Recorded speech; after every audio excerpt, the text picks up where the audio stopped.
Welcome to the August 10th edition of the PFF Forecast. I'm George. I'm joined as normal by the chairman of the Restore the Roar board, who apparently has not yet watched Hard Knocks, which it is the first time in the history of our friendship and the history of this podcast where I have watched something football related that Eric has not. And I don't even know how Do this you is possible. feel I right literally now? bought.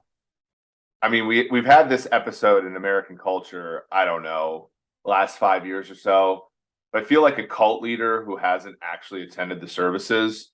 Do you feel betrayed at all? Are you going to make excuses for me? I, How are we going I to go about just this? I just feel like for the first time we've landed on your proper title, which is cult leader. It's gonna be a great episode. We're gonna talk about a lot of fun stuff. Let's rock.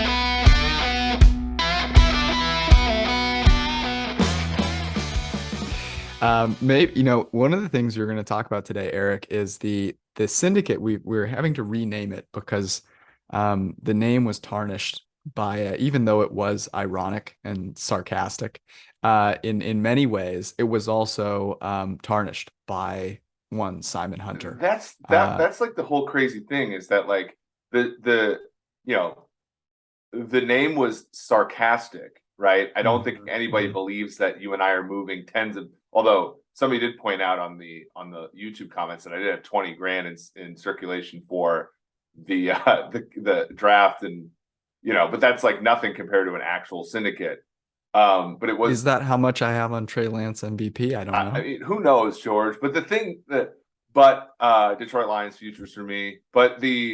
Um, but like, imagine how bad of a bastardization you had to undergo to ruin a fake, like tongue-in-cheek name Hmm. for our listeners. Hmm. But Simon Hunter somehow did it, so we have to. What's more impressive, doing that or never having two losing weeks in a row? They're both impressive. They're both Both impressive for impressive. sure. Um, so we have a Let's few that are. let's So we save have a that for the few end. Let's save that suggestions. for the end because Okay, okay. we've got some good football stuff to talk about. But before we got on the podcast, and this is just we won't spend that much time on this, so you can fast forward this if you want to get to the football stuff. But we were talking about intelligence and whether it's right skewed in the population or not, right? And I have a question for you. What is more right skewed, intelligence or looks? Oh, so for our listeners who are not, trained in statistics, that right skewed means that the mean is greater than the median, which Mhm. like, does that help? No. But No. what it means is that like basically there are people who, are so good at something that they're off in the distance.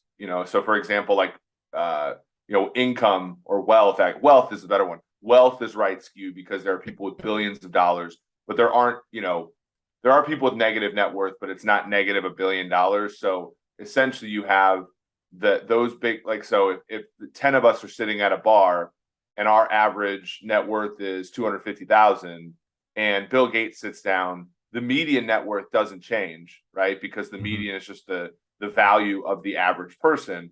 But the average, which is the average value, changes substantially because he sits down, he's worth a few $1 billion, and the average net worth of the group then goes well above $1 million in that case. And so basically, like that, the presence of that individual is skewing the distribution right, where the average is more than the Yeah. median. Um, Basically saying it's kind of top heavy, right? So like Top heavy. the So median is the person in the middle. I'll say, like, so intelligence to me is not as right skewed as looks, and I'll say, and here's why. I know you tweeted about this, which is great because this is talk about first times. This is the Mhm. first time I think both you and I opined on the same non-sports related piece of public work. But like somebody like Malcolm Gladwell is certainly more intelligent than the average person, right? I think that that's fairly plain. I think he's actually a very talented writer. Actually, I listened to that podcast because I was super curious as to how that silly thing about working from home came up. And he briefly said, like when somebody, the host asked him what his job was, and he said he like instinctively went to entertain. My job is to entertain, and then he stopped himself and says, "And be insightful." And I'm like, yeah, I think you get it. Actually, I think like internally you understand, because I actually think he's extremely. I think his writing and his talking and all that stuff are extremely entertaining. But and I think if you're somebody like me, like I'm okay watching like superhero movies. I'm okay suspending disbelief.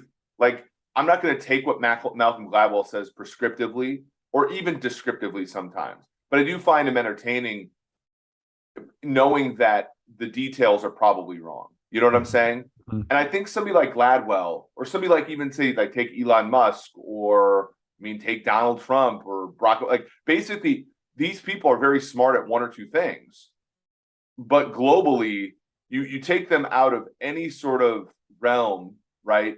And they flounder. You know what I'm saying? So I think anything multidimensional like that, just by definition, if we think about ensembling and aggregating numbers, like they're going to regress to the mean, right? If we just call it intelligence. Whereas appearance, like there's only, I mean, I don't think about this that deeply, but like there's only like one dimension of appearance, right? For the most part, like, you know what I'm saying? So it's far harder. So if we graded appearance based upon like an ensemble of like, oh, their eyes are this way, their hair are this way, you know, X, Y, and Z, then maybe like, but somebody like, I don't know. Glad you mentioned the important things like eyes and hair there, you know? Yeah.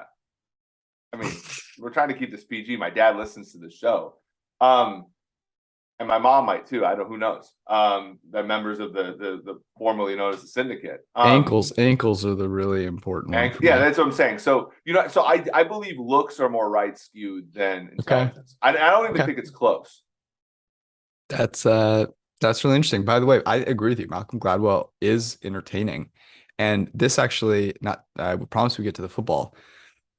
What Malcolm Gladwell understands is a classic thing in like marketing, which is you sell people what they want and then you give them what they need. He's selling them what they want, which is to be insightful. Like people want to believe when they read Malcolm Gladwell that they're gaining insight that's going to make them smarter, right? That they can go then, if they can understand it and they can go talk to people about it and they feel insightful. And then he's delivering them what they need, which isn't actually insight because they're not going to do that much with the insight. Actually, it's too complex. It's too much effort. He gives them entertainment and they go, beautiful. This is fantastic. I am inclined actually to disagree with you. And here's the reason. In today's world, there are more people with a growth mindset around appearance. Are you congratulating me for my weight loss? Is this yes. Is this a roundabout way? Yes. This is exactly what I'm doing. You are a fantastic example of this in some ways. Your growth mindset around fitness is phenomenal, but that is something that is more pervasive in the community than it is around being able to exercise your brain. And so, then on top of that, people will spend their money to make themselves look better, whether it be cosmetic surgery or, you know, a fitness plan. People do not spend their money to increase their, you know, their intelligence and their smarts. So that's how I would bringing this back though, by the way. And again, I don't like, we don't want to spend that much time on this, but it does circle back to something that we're this is a new bit, by the way, at PFF. Circling back to thinking about where you're looking about like making great products for people and all that. Very interesting, right? Because I find myself sometimes gamifying getting smarter, right? So, oh, I got to finish this book, even though if the book is complete ass, you know, like you're better off just like not finishing it. You know, if you're oh, I got to finish this, you know, if you're doing like something like Coursera or whatever, you're trying to learn a new topic or whatever. oh, I got to finish this. And it's like you cut corners, you don't actually learn stuff. You know what I mean? And we both saw this as teachers. It's interesting, right? Because we've gamified so much of life that, but then I also think to some extent, like you can gamify appearance on things like Instagram and TikTok and stuff because of the algorithms. So everything ends up being this sort of scoreboard. And that's why, let's circle this back to the point of this podcast. That's why I like sports betting so much, right? Because sports betting is obviously a game, but it's a game with a scoreboard. And, obviously you can get lucky, but over the course of a long sample size, your P&L is whether or not you actually understand what's happening, right? There's no like, oh, there's no getting around it, right? So, Right. like, I think that, I don't know, you and I are both like kind of like, in the search for authenticity. I think sports betting is sort of this realm where authenticity ends up bubbling up to the top better than some places. And is also, people go to great lengths to hide, right? Or to be inauthentic. It's not too dissimilar. I think about it a lot like the retail investing market, where, there are a lot of people out there that don't have a ton of insight and want to believe numbers. So they will listen to someone that says, I've made, my last 10 stock picks have made me, 15,000% of my investment. Why don't you come with me? It's got a lot of that flavor to it, but you quickly kind of learn that's not particularly the case. But where do you want to start from a football perspective? You haven't watched Hard Knocks yet. I guess my question to you is, do you need to watch Hard Knocks, or do you just need to scroll through your Twitter timeline at 7:30 Eastern on Tuesday nights? So I Because went to the office today because I did the Chris Collinsworth podcast, and my friend Dave Solfaro was there. He's the I would say like the VP of Restoring the Roar, mm, um, and he was up in arms about how many quote blue checks were now all in on the Lions. That's all the satisfaction I need, right? Is mhm, is being early on this. This is a big tent party. We allow all comers. mhm, mhm. Um, but I do want to watch it. I mean, but the thing is like my bullishness on the Lions is both funny but also fundamental. Like, I just think that the thing lands nicely for them, and we've seen it in the marketplace, right? Ultimately, their win total has gone from 6. Now you see it on DraftKings, 6.5 -120 to the over. Mhm. If it closes at 7.5, then like in some ways we're already right. You know what I Mhm. mean? Yep. Because it's sort of moved in, and we make the number 7.4. Like that's 4-1 to make the playoffs. I mean, we make it 27%, which is less than that.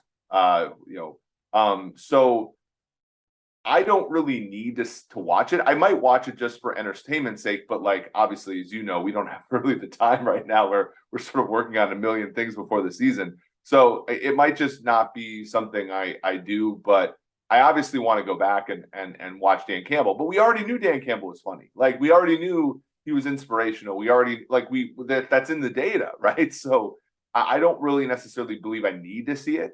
But I obviously I think it's probably entertaining and compelling.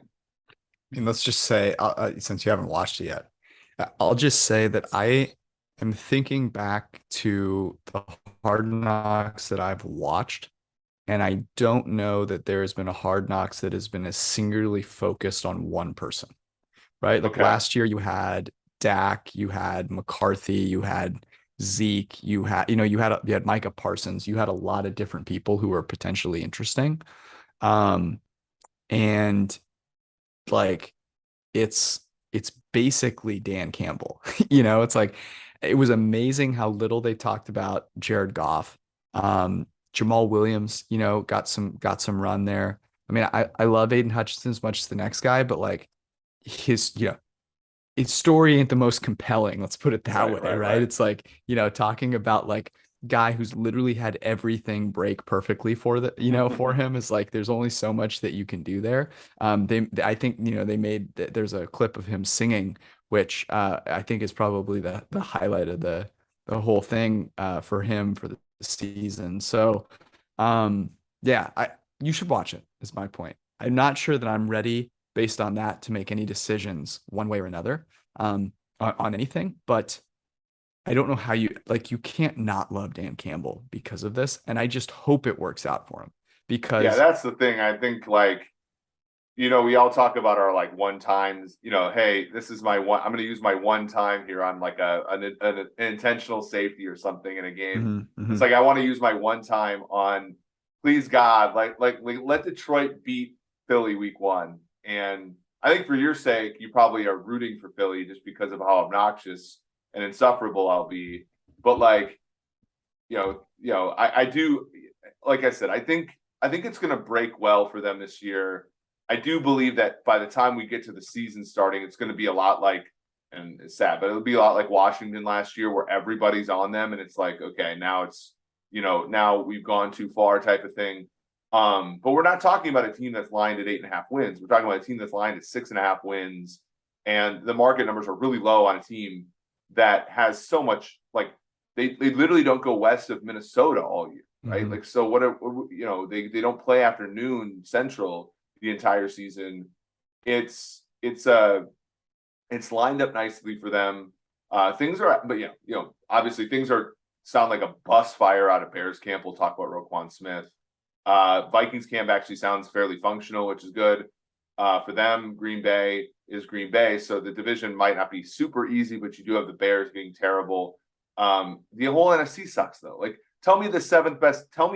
Find me 7 good NFC teams, and I'll call you a liar. You know what I mean? So, and that includes Detroit.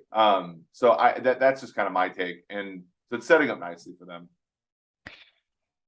Yeah, I'm glad that you're reading into training camp so much. Training camp sounds functional. It's gonna be a tough division. These guys figured out Well, how to show up okay, to summer camp.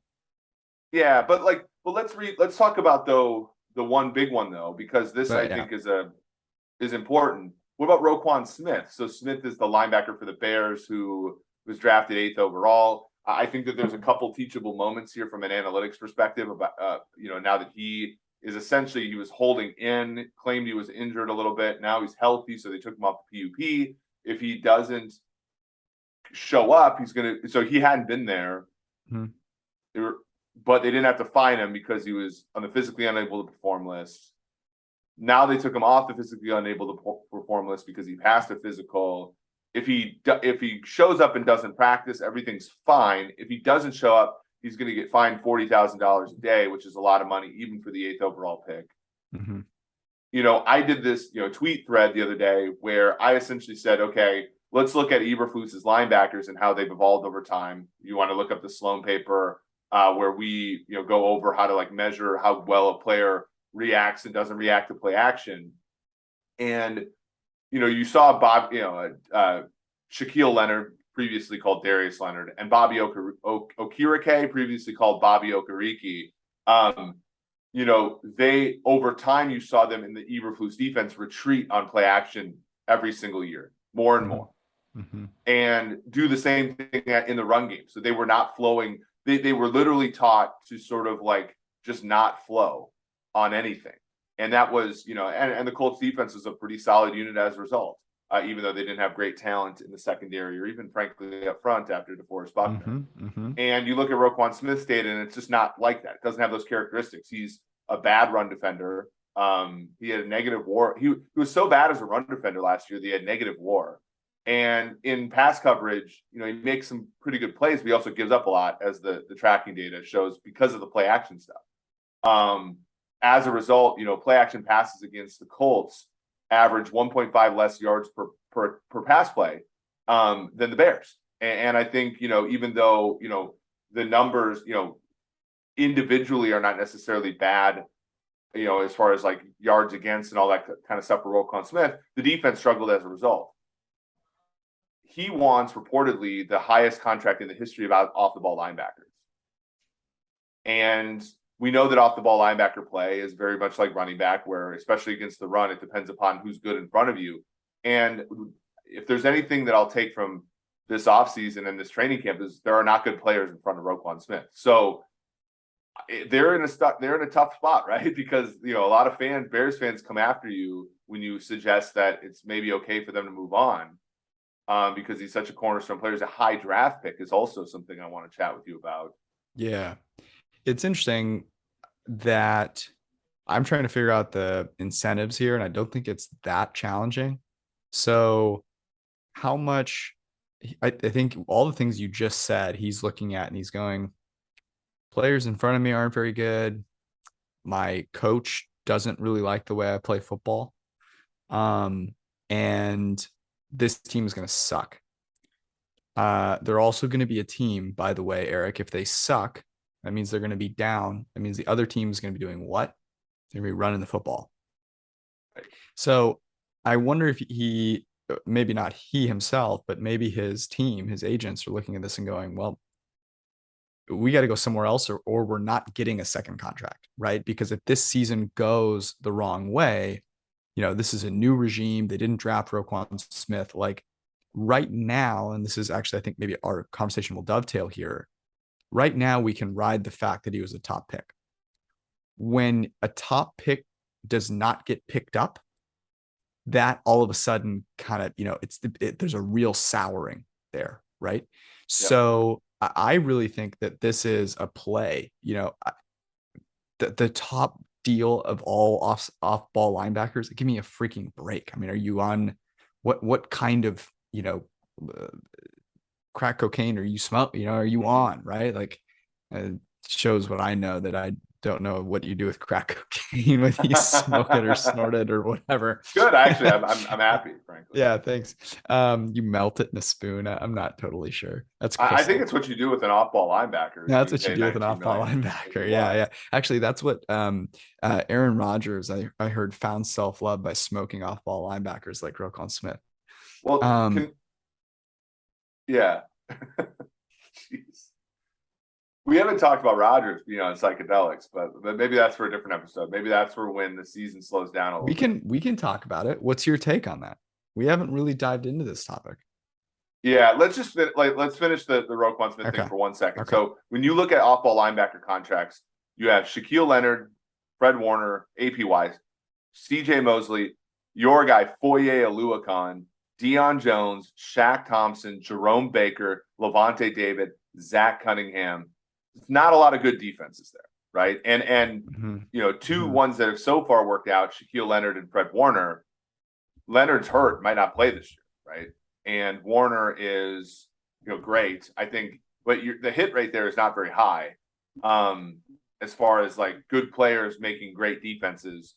But the problem is, again, when you take a player at a non-premium position high, you ultimately end up you make two decisions. In the best case scenario, you make a decision to draft him high, and so he's already one of the more highly paid players at the position. Roquan Smith is already in the top 25 or so in terms of, so for example, the Vikings got Jordan Hicks at $5 million a year, starting caliber linebacker. Roquan Smith makes 4.6 as a former first round pick.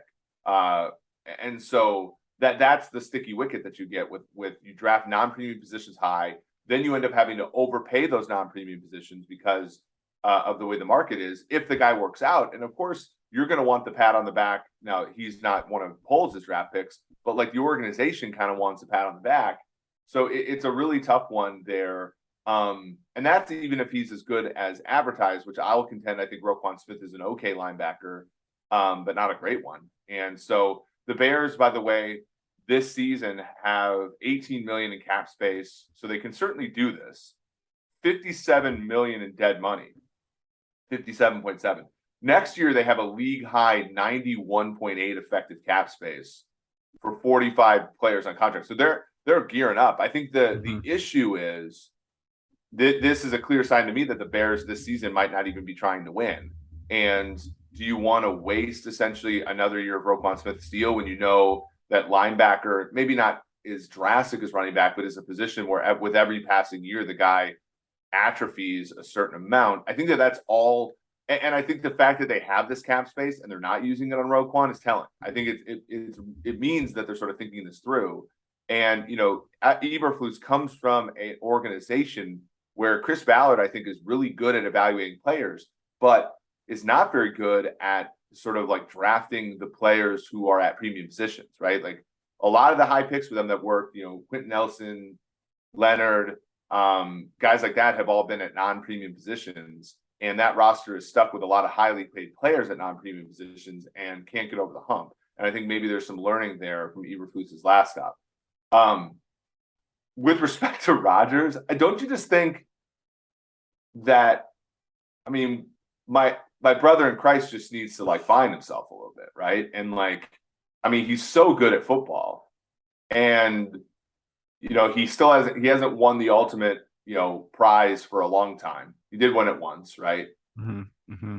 Do you just think it's sort of a guy that's like acting out because he's not necessarily achieving all the things you want? Like, you know what I mean? Like, to me, it's just one of those. It's like, yeah, man, we're happy for you. Like, if that's how you get your rocks off, good for you. But it's like the guy's just trying too hard, I feel. So okay. I said this about the tattoo. People wanted to jump on him for the tattoo. And the funniest joke, by the way, that I've heard is, I think it was a Part of My Take guys said that this PFT commenter said his tattoo is what the inside of Kyrie Irving's head looks like, which I thought was phenomenal. But Aaron Rodgers, like, I think he's bringing up a really important point, which is, being honest with yourself, accepting who you are, being able to love yourself. All those things are like, that's really important. And I'm glad he's talking about it. And I think we can both accept as men, that's not always the easiest thing to talk about.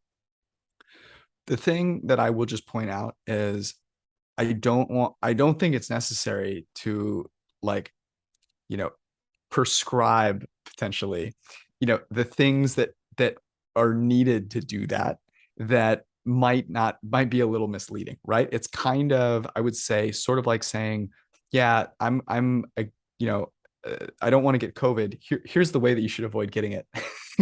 And, here's my take on it. So, I think to each his own. Do whatever you got to do, to be a happy and healthy you. For me, the thing that I just, I'm not a huge fan of the like that kind of movement there, because I don't know. I think that there's a lot of that which does take advantage of people. There's a lot of like this kind of alternative medicine sort of thing that is not good for a lot of people who, as we talked about at the beginning, like people that don't have the wherewithal to kind of understand what they're getting into, costs them a lot of money. A lot of people in this space are very wealthy because of this, and that's the part that rubs me the wrong way. It has nothing to do with like taking psychedelics or like doing any of that stuff. I think it's kind of the other shit that's kind of tied to it, which I'm not a huge fan of. But it does. I mean, I don't think it's wrong to say, and you tell me how you feel about this. I don't think it's wrong to say that like his ability to accept a new offense, to play within it, to maybe play freely when he's under such a ton of scrutiny. I mean, the guy is, as much as famous as Tom Brady is, like Aaron Rodgers is under a ridiculous amount of scrutiny. Green Bay Packers are like, such a big team that being able to kind of not worry about those things, and whether it took psychedelics or not, had an impact. And like, it's not like is that a performance enhancing drug? Like, people like talking about drug testing and stuff like this. Like, my question to you is like, is this something, would you expect, this type of thing to be like banned? It's a legit question. I mean, like, oh, everyone worries about the physical stuff. Like, are you taking steroids?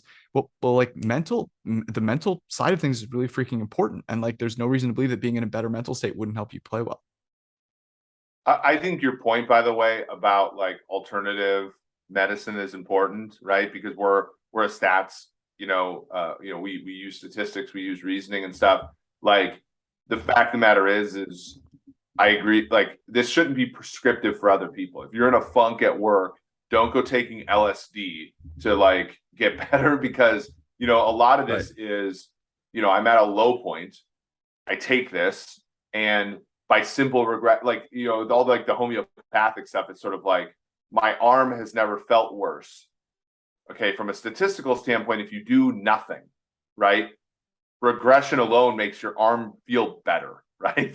Mm-hmm. And so, unless something's like truly, like, in most cases, regression is going to do that. And then you're going to go back and again, this is like when we talk about football and stuff, and we talk about coaches and I want to get to this point in a second. It means don't give credit necessarily to, oh, this new coach made this quarterback so great. It's like, well, if the quarterback just had the worst season he's ever had in his life and you give him a chance to play again, that means he's at least good enough, right, to warrant that. And so it's why like batting averages, like they regress to the mean, right? Because if Nick Punto hits 210 and you put him in the lineup again, there's a signal there that he's at least a good enough player to on average hit like 220. And generally speaking, he'll hit like 225 just out of regression alone, right? And so with Rodgers, it's like he was good and very good, like MVP good. And he had hit a skid in his career. And probably there's probably something associated with him where he needed to believe in himself again. And if this was the thing that unlocked the belief in himself, then great. But I don't think the actual act of like taking the psychedelic actually was the reason. I think it was just like it got out of the way so that regression, and when I say regression here, I mean mean reversion. I mean back to what Rodgers is capable of. It gets out of the way and allows for mean reversion to occur, right? And so that's, I think, the lesson with these kind of things. And one thing you always have to think about when somebody's like, oh my gosh, what happened here? The momentum is now on the side of the Bears. It's like, well, my brother in Christ, the Bears gave up 24 unanswered points to start the game. Like, what did you expect to have happen? Like these things were like, what goes up must come down. It's like a fairly like reasonable axiom for life. And so, you're attributing something that's probably random to something fundamental, and that can obviously get you in trouble. Yeah, like I don't know. I mean, I'm the type of person, this, where I like really try not to spend a lot of money even on my fitness, which I take very seriously. But like my kind of point is like I shouldn't have to spend a ridiculous amount of money to achieve the things I want. And so when I hear something like, oh, find like self-love and stuff, like my mind goes to like I shouldn't have to pay money for that. It's like that to me I think is the wrong way to go about things. And I'm not going to get into, mindfulness or meditation or talking to friends and family or any of that stuff. Like do what you got to do. But I would just kind of hypothesize like before you go try a bunch of stuff that is going to cost you a lot of money, like take a beat and see what options are there that don't require that. I don't know if that's a message, by the way, that the former syndicate needs. Probably not. Everyone here gets it, but no, it's worth talking about those things. I will say this. I don't know how Rodgers is receiving some of this feedback. I'm sure he's getting a lot of positive feedback from the community, but I wonder if he's getting some of this negative blowback, and maybe that motivates him a little bit. So I don't know if there's a little edge there you can find. He comes out firing. But it wouldn't totally surprise me if I played with a little chip, because he's doing a lot of media this offseason. He obviously did a lot of things last year that people weren't super stoked on. Yeah, and if he needs that motivation, then that's great. And I think that, like, to your point about spending money and stuff, it's like some people spend money on a gym membership so that they'll be motivated to go because they hate the loss aversion is so important for them. You know what I mean? So it's so weird how our brains work, and I think this is an important lesson as we sort of get into the season. We talk about sports betting and we talk about trying to understand football better, and trying to understand football authentically and genuinely versus sort of faking it and hanging on to takes and stuff. It's like you have to think about the order of events. You have to think about possibly thinking about the different ordering that can actually happen versus your perception of things, right? So that's I think about, like, it was one of like the Kevin O'Connell like coach of the year thing. It's like, do I think Kevin O'Connell is fundamental to the Vikings winning 11 games? Maybe, but I also think that they were capable of winning 11 games the last 2 years and things just went pear-shaped. Like, so I actually think that he's coming onto a team that has 11 win potential, but he might get all the credit for it because people think that because his insertion onto the team came before those 11 wins actually happened, that he's causal. You know what I mean? And like that is, and when you think about sports betting, you have to think about it that way, right? You have to think about, the order of operations, how that'll influence your predictions. And that, I think, allows you to specify the probabilities better. I think it's a good point. Before we move onward, if you are looking for a good way to engage in football already, maybe your fantasy draft hasn't started yet, you should go to Underdog Fantasy. Use promo code PFF. Underdog Fantasy is best ball fantasy. It means you draft once. You never have to worry about your team. The best players, high scorers play every week, and you can win huge cash prizes for not a ton of money invested. Deposit $100, up to $100. Use promo code PFF and get that entire thing matched. Plus, if you go in there and you play 10 of those dollars, you will actually get, with promo code PFF, I should mention, you will get a free PFF subscription, which gives you access to all of PFF. It's an amazing deal. So go make that happen and get yourself set up for the NFL season. Get all the access that you need at PFF to make the right decisions for your fantasy draft, for betting, or just if you are trying to be the smartest fan you possibly can. This is the place to be. I would mention, and Birdie tells me there's some new stuff coming out, so you might want to go check it out. Where do you want to go next? Because there's some things that maybe we could run through from an injury standpoint. Around Matt Stafford's elbow, Jameis Winston, our guy, tweaked ankle and foot. Any of those that you are, worried about more than the other? Yeah, I think that I am worried about Stafford. And I know that the members of Not the newly again. named group of listeners will say, "Oh, you just hate the Rams." Like I don't. The Ramley. Yeah, the Ramily. You do. You just hate them. We are Ramily. But right, Stafford has not. I mean, this is not a player who has gotten through that many consecutive seasons unscathed, right? Detroit 09, his rookie year, he missed a lot of time. 2010, he missed a lot of time. He played through a broken thumb in 2011 took the team to the playoffs, the Lions. 2016, he faded down the stretch because of a thumb injury, even though he took a team to the play. This is a very tough guy, right? Had a broken back basically, like 2 years ago. 2019, he missed the second half of the season. Is this going to be something that lingers for the rest of the year, right? And I also, the Rams, to their credit, have one of the best sports science, injury prevention things. And, I think for soft tissue injuries, that certainly matters. Elbows are, the only thing that sort of cures them is rest, right? Rest. And yeah. Can they be or sharp surgery, like if Stafford's never practicing is a good question. We know he's not playing in the preseason. The Rams have never played anybody in the preseason. So there's that. I think it's a little early to be worried about Matt Stafford, especially in the NFC. Let's be real here. I'm not super concerned about that. I'm actually more concerned about Jameis. He needs to have kind of a clean season, right? He was injured last year, didn't get those reps. He needs those reps. It's gotten to the point where Jameis he's not spring chicken anymore. And I know it's fun to love Jameis Winston. I believe that Jameis Winston has a shot to be a top half of the NFL starter. And this is a big year, man. If he doesn't come through, I think there are going to be people that are going to have a hard time giving Jameis Winston a shot. However, if he does, I think there'll be a lot of teams that are really interested in him because, as we talked about before, that number one overall pick pedigree. And the guy has, phenomenal talent. So it's kind of a make or break it thing. Whereas with Stafford, it's I'm not really worried that the division isn't as strong as it was before. The NFC kind of stinks. And I think McVay is just gonna, let him get the requisite amount of rest, and he's got a ton of talent on the team. So I'm actually more worried about our guy Yamas. Yeah, and the Saints are certainly in a position very similar to that, probably better position than Detroit, where you're in a division where it's very likely at least one or two teams are going to stink. You have a former number one overall pick quarterback. Now the Saints defense is a lot better than the Lions defense. And, but there's a lot of projection to make on that offense. Without Teron Armstead, how are they going to do? Michael Thomas, when he comes back, is he going to be as good as he was before? Because, at what he did, he was one of the best receivers in the league. Can Chris Olave play well? Can Jarvis Landry turn back the clock a little bit and play, good football? Can Alvin, how long is Alvin Kamara going to be suspended?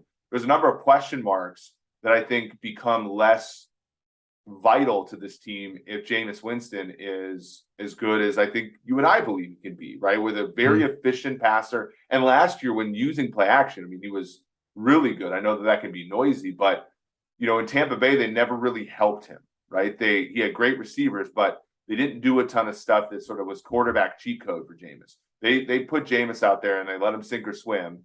And to his credit, he was very efficient when he wasn't turning the ball over. And then last year he was very efficient and didn't turn the ball over. Before he got injured, they were 5-2 when he started games. So I think if he's healthy, it's going to be a very, very, I think the Saints are probably the favorites to get that 6th or 7th playoff spot in the NFC, because if he's healthy, I think he'll play well. I agree, and he's got more weapons there. Olave now, they drafted him. Michael Thomas apparently having an amazing camp, whatever that means. So prayers and thoughts for our guy Giannis. We've got a little bit of time here left before we get to alternate names for the syndicate as we try to figure things out. And this is a good question. So you tweeted out a nice graph of Josh Allen and what his wins above replacement look like for the first 2 years of his career. Add those together, you don't even get anywhere close what he was worth just in his 3rd year, and he was basically matching that in his season last year at about 3.6 wins above replacement each of the last 2 seasons. Under 1, by the way, or just over under. Can't read correctly. Just under 1 win above replacement his first 2 years combined. And so the question is this: why not blank? Insert your favorite quarterback that hasn't done it yet. Why not them? So let's start. What I'm going to do is I'm going to ask you the question, why not blank? Let's start with Tua. Tua has not been particularly great each of his first couple of seasons. Why not Tua? I think so. A few of us got a Robbie Greer, who writes for PFF, has written for us for the Times, called Josh Allen a black swan. I think some people said, "Oh, that's a little bit too heavy," but I actually think that in this day and age, he does represent like a very singular point as far as ascension, and like that's my whole point. Like the existence of Josh Allen doesn't make it any more likely for players like Tua Tagovailoa, right? I think specifically for this year, it's just not the same, right? Josh Allen had Dable and got Stephon Diggs, and but Dable had come a little earlier, right? And that Buffalo team was very well constructed prior to Allen. Allen also had the sort of intangible things going for him prior to his accuracy starting to improve. And his accuracy actually got better in year 2. Like you look at his WAR, it had basically tripled, from year 1 to year 2. He had gotten better. So there was some markings in his data. So and again, he was good at running. He apparently had, the backing of his whole team. Not saying that Tua doesn't have some of these things, but Allen had kind of like everything but being able to throw the ball accurately. And whereas I think with Tua, like Tua can throw the ball accurately, he just doesn't have any of the other things. And namely, he doesn't have the physical stature. I mean, for Josh Allen to be Josh Allen, he's got to be Josh Allen, right? Like he's got to be this freaking Hulk of a guy who can run through people, get up and never get hurt. He has to have the cannon of an arm, and he has to give 0 fucks in the pocket, which he does. Like, does Tua have any of those traits? I know he was great at Alabama, but like, you know what I'm saying? Like, I don't see any of the markings of Josh Allen and Tua Tagovailoa. I mean, you hit the nail on the head. Like, in my opinion, they're polar opposites from everything but an outcomes, a very, very high level outcomes perspective, which is, their outcomes weren't very good. Everything else is totally different. And Timo did this research, Timo Riske, PFF_Moo, did this research where, we looked at things that were like more predictive of, early career players than being good later on. And some things like big time throw rate is a good example where that is an early indicator that the guy has a chance. it's something that's unstable, but at least it's a marker that if it's there, the guy has a better chance of ultimately, figuring it out. And I think that resonates. Like everyone would, I think that's how people pick things in life, right? They go like, can I see this glimmer of something that if I can get more of that and less of the bad stuff, I'm in really good shape. For Tua, it's like even if he gets rid of some of the bad stuff, which is some of the just like harebrained throws, he's still he's still like a pretty average quarterback. He doesn't have any of the physical talents that Josh Allen does. And I'll say this about Josh Allen as well. He has not underrated, but his rushing ability is something that the Bills use and use well. And it kills teams. And it's kind of like, you look at like Lamar Jackson and what he does to defenses because of his running, which is, tie them in knots. Josh Allen is not Lamar Jackson, but Josh Allen also has, has a better arm than Lamar Jackson does and is able to kind of take advantage of those things. So, yeah, those are things that Tua doesn't have. Like I'm not, you can run the read option with Tua if you want, but you're not changing your defense dramatically because of that. Like he's not scaring you to death there. So I would say why not Tua? Because he's not even close to Josh Allen. Okay, next one that I have for you is not someone that's played in the league for 2 years. They've been in it for a little bit longer. The question here is why not Mitch Trubisky? Yeah. I mean, I think we just have more information other than on what we've this, seen right? in The more camp. information Other that than we what we've have, seen the in camp. more confident we can be. Mhm. Um, Okay, so then here's my question. Where is the cutoff? Because Josh Allen had 2 bad years. Where is that? Is 2 years the cutoff? Is it like, look, I've seen 700 dropbacks of this guy or 800 dropbacks of this guy, like I'm out, but the other thing about Trubisky is like Trubisky's a good runner, but he's not a Josh Allen good runner. Like Mhm. he's gotten hurt a number of times, and like the big part about the Josh Allen thing is like I think he's just sturdier when he runs. To the point where the Bears, right? The Bears ran Trubisky a lot in 18, and they were very effective offensively. And 19, he got injured against the Vikings in week 4, and they kind of never ran him again. And so they tried to make him into a quote real quarterback, and he was just so bad. Trubisky had what three full years more or less the starter. I don't know what the cutoff. I think the point of Josh Allen is like I don't know if I think 2 years, 99% of the time is probably enough, right? To know. Um, but for me, Trubisky is you have information on him. He's going to an offense that I think the receivers are okay, but the offensive line's terrible. And I'm not sure Matt Canada is the best offensive coordinator in the world. Tough division, tough schedule. Defense isn't going to be as good, so he's not going to have the conditions he had in Chicago. Conditions, by the way, Buffalo's defense gave Allen in the year that he broke out. So that's why not for me. I also just don't think he has like the physical tools. I don't think he has the arm Allen has. I don't think he has the guts that Allen had. Like Allen, one of the reasons he was not good in years 1 and 2 is he took chances, right? Like Trubisky, there's that famous like his first start against Green Bay in 18 or 19 where like Trey Burton's wide open in the end zone. The screenshot in the same like freaking zip code as him, and he just won't throw it.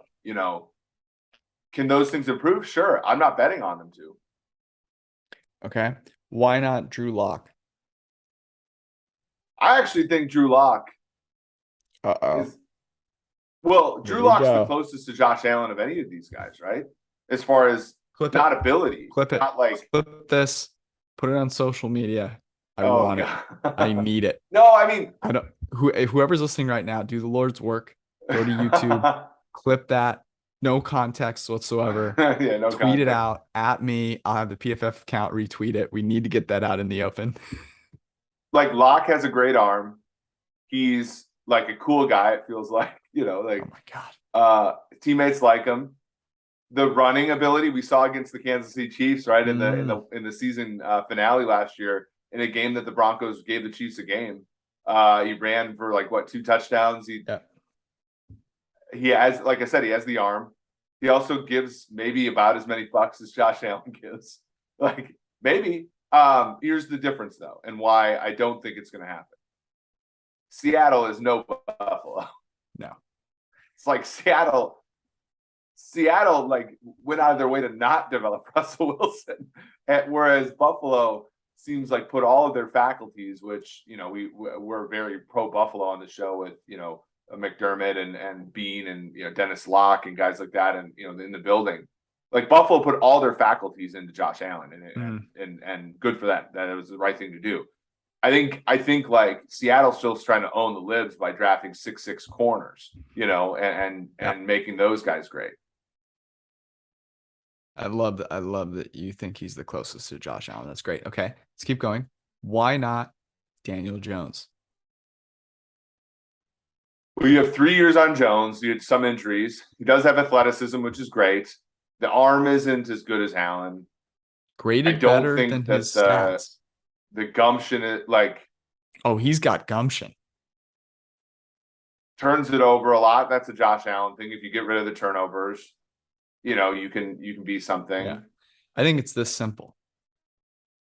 The big time throws are not there. Yeah, he doesn't try to fit in. Like his rookie year, he was actually more aggressive than he is now. It seems like he has. Yeah, but you remember Nick Foles when he was with the Philadelphia Eagles, kind of, was sort of better when he didn't know any better, right? When he just goes in there and he runs our pal Chip Kelly's offense, and he's like, from 49ers legend Chip Kelly, his offense, and he just doesn't know any better. Throws 27 touchdowns, 2 picks. He goes to St. Louis and he's like, oh man, I really need to play. I really need to play really well to justify this trade. And he was like the most noodle-armed, like kind of unaggressive, uninspiring quarterback I've ever seen. Right, one of the worst.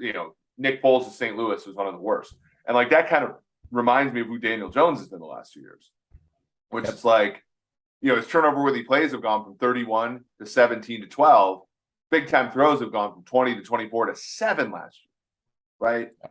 And some of that is some of his guys not getting open, but this team gave him talent. Do you think some Galladay, of that? Galladay is one of those receivers that needs a Stafford at quarterback, needs a Josh Allen at quarterback. Yeah. Okay. The guy so here's willing to here's throw the ball interesting thing, though. His and coach is not. So Galladay sucked in New York so far.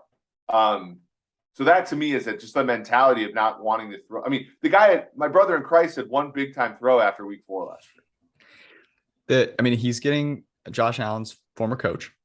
That's notable. The other thing that I think it maybe is less about Josh Allen and more similar maybe to a guy like Ryan Tannehill, who had Adam Gase and then went to Tennessee and got a better offensive environment. Going from Joe Judge as your offensive coordinator to literally anything like a magic 8 ball would really help you. And so I agree with you that I think there's a chance. There's a chance. I'm not saying it's the best chance. He doesn't have anywhere near the arm talent that Josh Allen does, but I would say Daniel Jones has a chance to be like poor man's Josh Allen in this regard.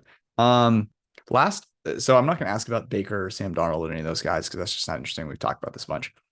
But why not? And this, we haven't even seen the guy play in the NFL yet, but has been inaccurate when we have reports out of camp that he's been inaccurate.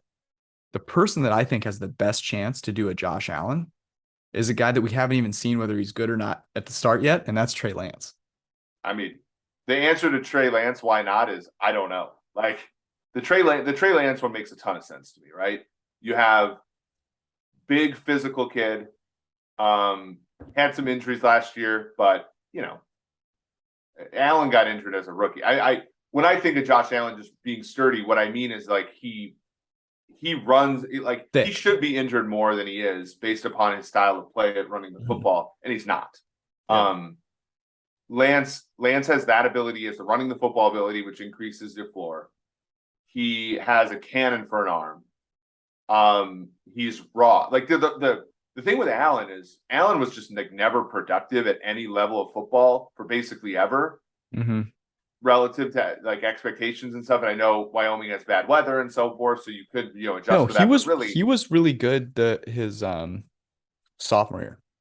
If you added it all up, he was really good, but he was still inaccurate, right? He was still the thing that we all looked at and said. I drafted Josh Allen in our a PFF like redraft league after his sophomore year. I deserve a retroactive pat on the Oh, you back sure? for Like, this. if you deserve what I deserve if the Lions make the playoffs this year. That's Um, similar. Yeah. the you already deserve that. But Lance played at North Dakota State. He what was it, like 24? He played like 24 snaps when trailing in 2019, and then he played one game in 2020, played two games in 2021. I think that the difference, and this, so I'll say this: I've already bet on Lance to win MVP, so I think that there's significant upside here. I don't want to miss on a toolsy quarterback in a great situation, and that's what Lance is. Like, I know I made Shanahan the fourth best play caller in football. I think Shanahan's great, right? He's in a great situation. The defense is pretty damn good, so he's going to give him good game scripts, and so there's all the markers there for sure, like that, right? Lance is the closest comparable, other than Drew Lock, except for Drew Lock. But the one thing that I will say that's different is that Josh Allen played through it. Mhm. Right. So Allen, in the lead up to being great, played a lot of downs of being bad. Whereas Lance has not really played that much Okay. for 2 years. I think that's maybe the difference. So maybe I'm making a case for Lance like 2 years from now, Okay. but less of a case for him this year. Yep. I'm with you. All right. Let's run through some suggestions for the change of the name from our fans, our members of the listenership.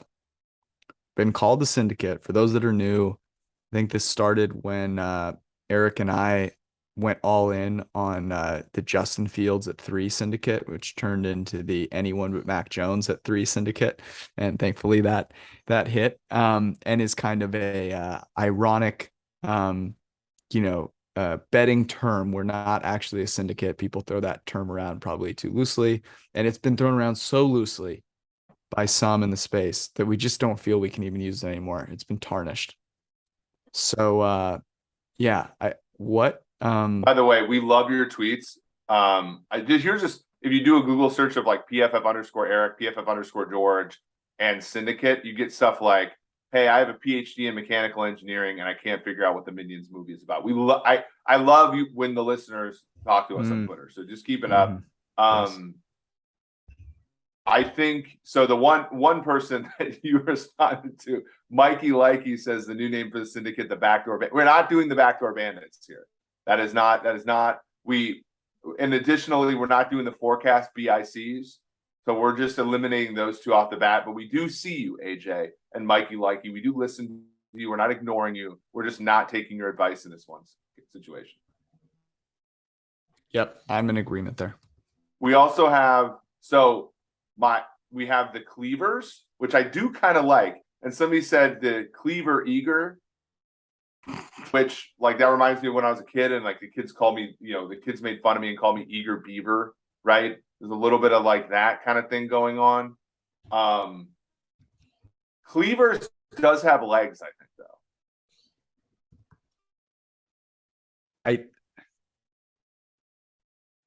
No. Okay. No. We need to get something that doesn't sound like something else that's weird.